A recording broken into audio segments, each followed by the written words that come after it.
మీరు ఎప్పుడు కామెడీ మాత్రం అసలు దేంట్లో చూసినా సరే అసలు చూసేందుకు చూడాలనిపిస్తుంది. మూవీ మాత్రం అసలు మీ సినిమా నుంచి మీ కామెడీ నుంచి దానికి హిట్ వచ్చేస్తుంది. సో ఈసారి లాయర్ క్యారెక్టర్ ఇచ్చారు మీరు కొత్తగా, దాంట్లో కూడా సీరియస్ లేదు, దాంట్లో కూడా కామెడీ. అసలు ఏంటి మీరు ఏమనుకుంటున్నారు? అంటే ముందు నా అదృష్టం అమ్మా, జంజాల్ గారు లాంటి డైరెక్టర్తో మంచిగా గొప్ప డైరెక్టర్తో పనిచేయడం, ఆ అనుభవం నన్ను తయారు చేసింది. రెండోది కామెడీ అనేది లోపల నుంచి I have that what you call appetite, అంటే ఆకలి ఉంది, ఇంకా బాగా చేయాలి, ఇంకా బాగా చేయాలనేది.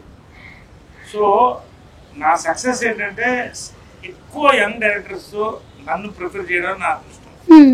అందరికి థ్యాంక్స్ చెప్తున్నాను, వాడి వల్ల నేను బాగున్నాను.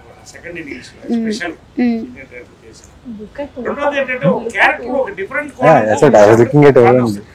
సంక్రాంతికి వస్తున్నాంలో అలాంటి చీఫ్ మినిస్టర్ క్యారెక్టర్ ఎక్కడ చూసారా? అస్సలు చూడలేదు. కాబట్టి ఈ లాయర్ ఇలాంటి లాయర్ ని మీరు చూసుంటే, నేను ఇందాక బహుమతి కూడా ప్రకటించాను, ఏ సినిమాలోనైనా చూసుంటే ఈ లాయర్ క్యారెక్టర్ ఒక 10,000 రూపాయలు నేను బహుమతి మీకు పంపిస్తానని చెప్పాను. అంటే అంత అద్భుతంగా డైరెక్టర్ మదన్ రాశాడు, తీశాడు. నిజంగా ఈ క్యారెక్టర్ ఫుల్ బిజీలో ఉన్నప్పుడు చేయలేనేమో అన్న పరిస్థితుల్లో వచ్చినప్పుడు, చేయాలనుకున్నప్పుడు ఏదైనా చేయొచ్చు.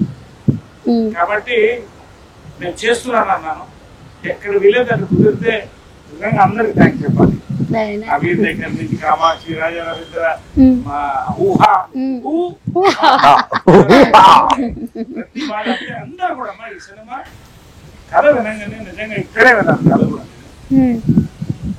కొన్ని సినిమాలు రేర్గా వస్తాయి దానికి అసలు ఈ క్యారెక్టర్స్ మాండలికం ఏది వాడతాం, ఏది ఎలా పెడతాం, ఇలా చేద్దాం, అలా చేద్దాం. సాయంకాలం డిక్షన్ ఏంటంటే అసలు ఒక కామన్ మ్యాన్ ఎలా ఉంటాడు, లాయర్ గాన్ లాయర్, అది ఏంటో మీకు అర్థం అవుతుంది సినిమా చూస్తే. లాయరే నల్లకోట, ఇప్పుడు నల్లకోట లాయర్ ఎప్పుడు చూసారు సినిమాలో? చూడండి. కాబట్టి అలాంటి క్యారెక్టర్ వచ్చినప్పుడు నేను అడిగాను ఎవరు చేస్తారంటే నవీన్ చేస్తున్నాను హీరో క్యారెక్టర్. చాలా లాయర్ అంటే మంచి ఆర్టిస్టు. నవీన్ దగ్గర నుంచి కామాక్షి దగ్గర నుంచి రాజా రవీంద్ర సీనియర్ మోస్ట్, అక్కడ నేను చిన్నప్పుడు వచ్చాడు.